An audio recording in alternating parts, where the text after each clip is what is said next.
കോൺഗ്രസ് ആരെയാണോ മുഖ്യമന്ത്രി ആക്കേണ്ടത്, ആരെയാണോ അവരുടെ അതായത് കോൺഗ്രസ് ഹൈക്കമാൻഡാണ് തീരുമാനിക്കേണ്ടത്.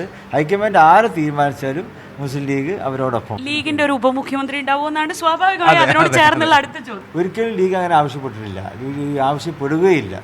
കോൺഗ്രസ് ഈ മുഖ്യമന്ത്രി ആര് എന്നുള്ളതിനെ ചൊല്ലിയുള്ള തർക്കം അതിന്റെ അണികളെങ്കിലും നിർത്തണം എന്ന് തോന്നിയിട്ടുണ്ടോ?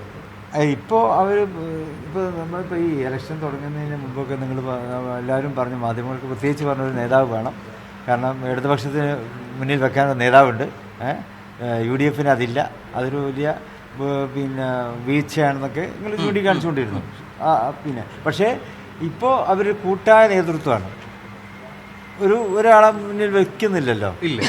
ഒരു കൂട്ടായ നേതൃത്വത്തിന് കീഴിലാണ് ഇപ്പോൾ ഈ ഇലക്ഷൻ അവർ നേരിട്ടുകൊണ്ടിരിക്കുന്നത്. ലീഗ് ആരെങ്കിലും മുഖ്യമന്ത്രി സ്ഥാനത്തേക്ക് പിന്തുണയ്ക്കുന്നുണ്ടോ? VD സതീശനാണോ ലീഗിന്റെ പിന്തുണ?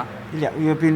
അതായത് കോൺഗ്രസ് ആരെയാണോ മുഖ്യമന്ത്രി ആക്കേണ്ടത്, ആരെയാണോ അവരുടെ അതായത് കോൺഗ്രസ് ഹൈക്കമാൻഡാണ് തീരുമാനിക്കേണ്ടത്. ഹൈക്കമാൻഡ് ആര് തീരുമാനിച്ചാലും മുസ്ലിം ലീഗ് അവരോടൊപ്പമാണ്. അതിൽ ചോയ്സ് ഇല്ല. ലീഗിന്റെ ഒരു ഉപമുഖ്യമന്ത്രി ഉണ്ടാവുമെന്നാണ് സ്വാഭാവികമായി അതിനോട് ചേർന്നുള്ള അടുത്ത ചോദ്യം. ഒരിക്കലും ലീഗ് അങ്ങനെ ആവശ്യപ്പെട്ടിട്ടില്ല, ആവശ്യപ്പെടുകയില്ല. പക്ഷെ ഒരുപാട് മുമ്പ് ഉണ്ടായിട്ടുണ്ട്. മുമ്പ് ലീഗിന് മുഖ്യമന്ത്രി സ്ഥാനം